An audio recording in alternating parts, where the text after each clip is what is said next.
і вже вуста судомою звело.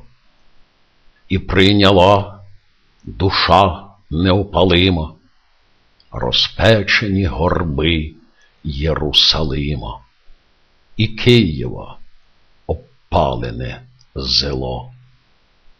О крапелько, промінчику, бджоло, перлинко, доле, о напів незрима мого буття, недоторканна Рима, солодке і розвогнене жало, благослови, хай лишаться мені юга понад скорботною стіною й понад рікою схили весняні.